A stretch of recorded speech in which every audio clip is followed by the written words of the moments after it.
Good morning students. आज मैं लेकर आया हूँ आपके लिए वीडियो जिसमें 17 to 32 क्वेश्चंस आपसे डिस्कस करूँगा। मीन्स उसे कि 1 से लेकर 16 तक मैंने पहली वीडियो में डिस्कस किए थे। इससे जो लास्ट वीडियो थी उसी के आगे 17 to 32 तक क्वेश्चंस हैं, जिसमें जितने भी आपके कंप्यूटर के बेसिस पे जितने भी क्वेश्चंस बनते हैं आपके कॉम्पिटिटिव एग्जामिनेशन में वो आपके लिए हेल्पफुल रहेंगे। क्लियर। अभी बहुत एग्जाम आने वाले हैं। अभी जो नेक्स्ट सेशन में अभी जो फॉर्म फिल हो रहे हैं, उसके अलावा जो बच्चों ने पहले भरे थे उनका भी अभी नोटिफिकेशन आ गया है। नोटिफिकेशन आने के बाद अभी उनका एडमिट कार्ड भी डाउनलोड हो जाएगा और उसके बाद ये क्वेश्चन सब उनके लिए हेल्पफुल रहेंगे। कोशिश कीजिए रोजाना 10 या 15 मिनट मेरी वीडियो के लिए ज़रूर निकालें और ये आपके लिए बहुत सा हेल्पफुल रहेगा एग्जाम में क्वेश्चन क्रैक करने के लिए। कंप्यूटर का पोर्शन मैं होप करता हूँ आपका 100% क्लियर हो जाएगा। अब मेरी वीडियो को देखोगे तो असेंडिंग ऑर्डर में कि जो जिन्होंने दे रखा है, तो क्या क्वेश्चन में क्या है, arrange in ascending order the units of memory TB KB GB MB। Clear है। असेंडिंग ऑर्डर में बात करेंगे तो सबसे क्या होता है असेंडिंग ऑर्डर में बढ़ते क्रम में सबसे पहले छोटे वाला आता है, फिर बड़ा, फिर उससे बड़ा। क्लियर है। जो भी यूनिट होंगे, अब सबसे छोटी यूनिट की बात करूंगा तो वो होता है, कौन सा होता है, KB। किलोबाइट सबसे छोटा, किलोबाइट के बाद मेगाबाइट, मेगाबाइट के बाद गीगाबाइट, गीगाबाइट के बाद terabyte. So D is the right answer. KB is the smallest. Clear है। बट अगर आपसे पूछा जाए कि सबसे स्मॉलेस्ट कौन सा है, बेटा वो बिट होता है। बिट के बाद निब्बल आता है, निब्बल के बाद बाइट आता है, बाइट के बाद फिर किलोबाइट आता है। ठीक है, याद रखना। क्वेश्चन किसी भी तरह से आ सकता है आपको एग्जाम में। नेक्स्ट आगे binary system uses the power of. Binary system में कौन सी पावर यूज होती है या किसकी पावर यूज होती है। ठीक है। बाइनरी सिस्टम में 0 and 1 यूज होता है, ये तो आपको क्लियर। इसका मतलब कि 0 and 1 मेरे पास 2 बिट्स हैं। ठीक है। और बाइनरी का जब मैं लिखता हूं तो 2⁻0, 2⁻1, 2⁻2, इसके ऊपर मैं आपको पूरा एक लेक्चर दूंगा इसके ऊपर। क्लियर है। तो इसका मतलब मेरा आंसर क्या हो गया, अगर मैं बाइनरी की बात करूंगा तो आंसर आएगा A, power of 2। Next question आ गया, a computer program that convert assembly language to machine language. Option देख के आपको थोड़ा सा आइडिया हो जाएगा भी इनमें से कौन सा ऑप्शन सही हो सकता है। जो उन्होंने पूछा है कि वो कौन सा प्रोग्राम है जो असेंबली लैंग्वेज को मशीन लेवल लैंग्वेज में कन्वर्ट कर देता है। जब मशीन लैंग्वेज में कन्वर्ट करते हैं की बात है। ऑल ऑफ द अबव तो नहीं होगा ना, एक ऑप्शन गई। कंपाइलर इंटरप्रेटर, अगर किसी ने पढ़ा है तो कंपाइलर इंटरप्रेटर या हाई लेवल लैंग्वेज को मशीन लेवल लैंग्वेज में कन्वर्ट करते हैं। The right answer is assembler. वैसे भी आंसर ऑप्शन से क्लियर हो रहा है आपको भी असेंबलर लैंग्वेज को कन्वर्ट करना है तो असेंबलर ही होगा। So C is the right answer. Next is which of the following is design to control the operation of a computer. 4 options है। कंप्यूटर के ऑपरेशंस को कंट्रोल करने के लिए कौन सा सॉफ्टवेयर है। कंप्यूटर के ऑपरेशन को कंट्रोल कौन करता है, ऑपरेटिंग सिस्टम। क्लियर है। अब ऑपरेटिंग सिस्टम इनमें से कौन से सॉफ्टवेयर की कैटेगरी में आता है। एप्लीकेशन वो होता है जो किसी एक पर्टिकुलर एप्लीकेशन के लिए डिज़ाइन किया हो। यूटिलिटी सॉफ्टवेयर वो होता है जो कंप्यूटर की कैपेबिलिटी को एनहांस करता है, जैसे एंटीवायरस हो गया, स्क्रीन सेवर हो गया, ऐसे सॉफ्टवेयर आ जाते हैं उसमें। और स्पेशल सॉफ्टवेयर का तो अभी छोड़ दो ना, वो तो कोई नहीं आएगा इसमें। तो जो ऑप्शन बचते हैं that is system software. System software जो आपका है इसकी कैटेगरी में ऑपरेटिंग सिस्टम आ जाता है, तो ऑपरेटिंग सिस्टम की ही ये बात कर रहा है। ठीक है। तो सही ऑप्शन है A, सिस्टम सॉफ्टवेयर। नेक्स्ट आता है 21st question, which of the following can access the server. Server वैसे भी हम बात करें तो सर्वर अकेला नहीं आता, हम वेब सर्वर बोलते हैं। वेब सर्वर को असेस कौन करेगा, वेब क्लाइंट, क्योंकि सर्वर को असेस करने के राइट्स क्लाइंट के पास ही होते हैं। ऐसा बोलूँ भी, अगर कॉम्बिनेशन में बात करूँ तो जो सर्विसेज प्रोवाइड करता है वो कौन होता है, सर्वर। जो सर्विसेज की डिमांड या जिसको सर्विसेज की रिक्वायर होती है वो कौन होता है, वो होता है क्लाइंट। तो अगर वेब की बात करूँ तो वेब सर्वर के साथ आता है वेब क्लाइंट। तो A is the right answer.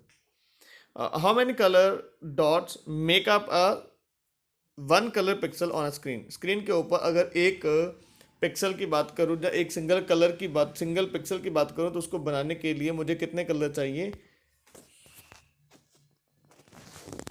आपने RGB सुना है कहीं पे, रेड ग्रीन एंड ब्लू। अगर स्क्रीन की बात करते हैं RGB ऐसा बोलते हैं, रेड ग्रीन ब्लू। तो जो 3 कलर होते हैं वो तीनों कलर को मिलाकर स्क्रीन के ऊपर एक पिक्सल बनता है, वो 3 कलर होते हैं RGB। अगर आपसे पूछा जाए R means red, G means green B means blue, RGB। क्लियर? 3 कलर हैं जिनको मिलाकर स्क्रीन के ऊपर पिक्सल बनता है। Next question, which of the following is the smallest visual element on the video monitor. वैसे अभी मैं लास्ट क्वेश्चन में डिस्कस करके आया हूँ। यस, ये तो आप गैस कर लोगे। यस यस, हरी आप गैस कर लोगे आप इसका सही आंसर क्या है। सही आंसर है यस, पिक्सल। बिल्कुल सही, पिक्सल। अभी मैं पिछले क्वेश्चन में बताकर आया हूँ भी, जो स्मॉलेस्ट स्क्रीन जो पिक्सल डॉट बनता है स्क्रीन के ऊपर वो 3 कलर से बनता है, तो उसको बोलते क्या है, उसको बोलते हैं पिक्सल। नेक्स्ट क्वेश्चन है, which of the following is the next question है, which of the following natural element is the primary element in computer chip. Computer की चिप में कौन सा वो एलिमेंट है जो यूज किया जाता है। क्या कंप्यूटर की चिप में आयरन होता है, सिलिकॉन होता है, कॉपर होता है, सिल्वर होता है, कौन सा होता है बेटा एलिमेंट इनमें से? गैस कीजिए। नहीं पता, चलो मैं बताता हूँ। इसमें होता है सिलिकॉन। जब भी आप बात करते हो, जहाँ कहीं आपने सुना होगा मेमोरी जितनी भी होती हैं वो सिलिकॉन बेस्ड होती हैं। क्लियर है? सिलिकॉन सेमीकंडक्टर है, सिलिकॉन बेस्ड रैम होती है, सिलिकॉन बेस्ड आपका प्रोसेसर चिप होता है। क्लियर है? वो सिलिकॉन यूज किया जाता है। नेक्स्ट क्वेश्चन है, which of the following number is a binary number. इनमें से बाइनरी नंबर में कौन से डिजिट आ जाते हैं?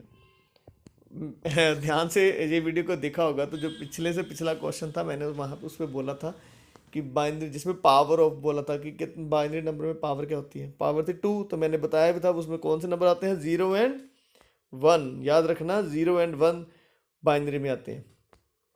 नेक्स्ट क्वेश्चन है, which of the following is an example of browser software. देखिए इनमें से ब्राउजर कौन सा है, आपको आइडिया आ जाएगा।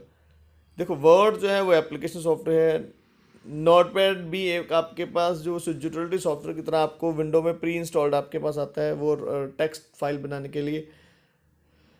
इंटरनेट एक्सप्लोरर है, द नेटस्केप नेविगेटर वो तो है, लेकिन यहाँ पे क्या लिखा है इन्होंने, इंटरनेट नेविगेटर। ये गलत है, ऑप्शन ए भी गलत है, बी भी गलत है, तो सही आंसर है D, internet explorer is the right answer. D is the right answer. Clear है? ये बाय डिफॉल्ट विंडो में आपको प्री इंस्टॉल्ड ही मिलता है। आगे चलते हैं। नेक्स्ट क्वेश्चन है, 1 nibble is equal to. Memory के बारे में बहुत बार बता चुका हूँ भाई। एक निब्बल कितने बाइट के इक्वल होता है या कितने बिट्स के इक्वल होता है? 1 nibble is equal to 4 bits. सबसे छोटी बिट 4 बिट का एक निब्बल, 8 बिट्स की एक बाइट, 1024 बाइट्स का 1 किलोबाइट, 1024 किलोबाइट का 1 मेगाबाइट। क्लियर है? ऐसे मेमोरी चलती है। Which of the following component of personal computer maintain date and time of the system. ये बहुत इंपॉर्टेंट क्वेश्चन है, बहुत बच्चों को इसके बारे में नहीं पता कि कंप्यूटर को अगर आप बंद करके, शट डाउन करके, डिसमेंटल करके, वायर हटा के रख दोगे, 6 महीने बाद आके, 7 महीने बाद आके इसको फिर से रीअसेंबल्ड करोगे तो आप देखोगे जो टाइम उस दिन का है तो वही टाइम ये आपको बताएगा, सेम टाइम बताएगा। क्यों? क्योंकि इसके पास क्या होता है, क्या होता है इसके पास होता है सीमोस रैम।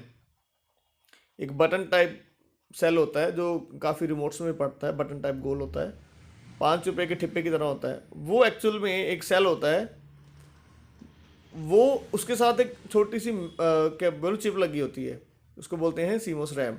तो उसको पावर देने के लिए वो होता है। तो इतनी पावर होती है कि उसमें डेट टाइम कंटिन्यूसली आपका अपडेट होता रहता है, चाहे आपका कंप्यूटर बंद भी हो। ठीक है? जब भी आप ऑन करोगे तो सही टाइम आपको देगा, लेकिन अगर वो सेल डेड हो गया तो फिर टाइम गलत ही आएगा, जब मर्जी ऑन कर लो। Modern computer is very reliable but they are not. इनमें से क्या है? नॉट पावरफुल तो हो नहीं सकता, नॉट चीप भी नहीं हो सकता, नॉट फास्ट भी नहीं हो सकता, क्योंकि कंप्यूटर तो फास्ट ही है ना। इसका मतलब ए, सी और डी ये तीनों ऑप्शन चलेगी। क्या बचा? इनफेलेबल। इनफेलेबल, फेलेबल का मतलब होता है जो गलती करता है, इनफेलेबल का मतलब जो गलती नहीं करता है। क्लियर? कंप्यूटर आज के टाइम पे जो है अपने आप तो गलती नहीं करेगा, लेकिन अगर आप कंप्यूटर को डेटा प्रोवाइड करोगे, गलत डेटा प्रोवाइड करोगे, तो वो गलती कंप्यूटर की नहीं आपकी गलती होगी। क्लियर है? जो भी डेटा प्रोवाइड सही से प्रोवाइड कर रहे हो, प्रोग्रामिंग सही है, सॉफ्टवेयर सही है, तो कंप्यूटर की गलती नहीं होगी। ठीक है? So B is the right answer. Next, 30th question. Each computer on internet has a unique numeric address. Her computer, जब भी वो कंप्यूटर इंटरनेट पे चलेगा, चाहे इंटरनेट यूज़ करेगा, तो उसको एक यूनिक एड्रेस असाइन हो जाता है. क्लियर है? तो वो एड्रेस कौन सा होता है? लास्ट वीडियो में मैंने आपको बताया था, जब फुल फॉर्म बताई थी उसमें मैंने बताया था, इनमें से एक है it is B, IP address, internet protocol address. Clear है? IP एड्रेस एक यूनिक एड्रेस होता है. जब भी कोई कंप्यूटर आपका इंटरनेट पे होगा तो उसको एक यूनिक IP ये असाइन होगा.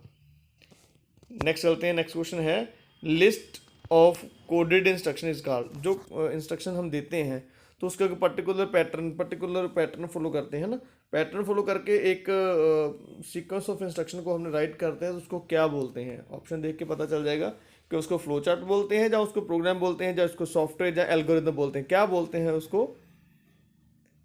उसको बोलते हैं program. Set of instruction is called program. Set of program is called software. Clear है? लेकिन सॉफ्टवेयर में सेट ऑफ प्रोग्राम्स के अलावा लिंक्स भी आ जाते हैं, लाइब्रेरी फाइल्स भी आ जाती हैं, DLL आ जाता है और काफ़ी कुछ आ जाता है. A fault in a computer programs which prevent it from working correctly is known as. वो कंप्यूटर के प्रोग्राम में वो क्या होता है जो कंप्यूटर के प्रोग्राम को सही से काम नहीं करने देता? अगर वो आ जाए तो उसको क्या बोलते हैं? चेक कीजिए options. Boot, fault, bug, debug. आम सुना होगा जी, अगर कंप्यूटर से थोड़ा बहुत आप रिलेट करते हो, लिंक करते हो थोड़ा बहुत कहीं पे, तो सही आंसर है बग. बग होता है एरर इन अ प्रोग्राम. उसको बग बोलते हैं कंप्यूटर की लैंग्वेज में. अगर उसको हटाना हो कौन सा सॉफ्टवेयर यूज़ करते हैं? डीबगिंग करते हैं. आप सेल्फ डीबग कर सकते हो, उसको रीड आउट करके चेक करके वो सिंटैक्स एरर है या सिंटैटिक एरर है, कौन सी एरर है, सिमेटिक एरर है, फाइंड आउट करके उसको आप खुद रिजॉल्व कर सकते हो, या फिर डीबगिंग सॉफ्टवेयर आते हैं जो आपके प्रोग्राम को डीबग कर देते हैं. ठीक है. नेक्स्ट है आपके पास, इसका आंसर C. Thank you. और अगली वीडियो में मैं आपके पास होप है कि मैं आपको वो नंबर सिस्टम के बारे में आपको बताऊंगा. ठीक है? Binary to decimal, decimal to binary, उसी तरह फिर binary to decimal to octa, octa to decimal, इसी तरह से हेक्सा से भी. क्लियर है? तब तक के लिए बने रहिए. मेरी वीडियो को लाइक कीजिए, शेयर कीजिए, सब्सक्राइब कीजिए. बेटा खुश रहिए.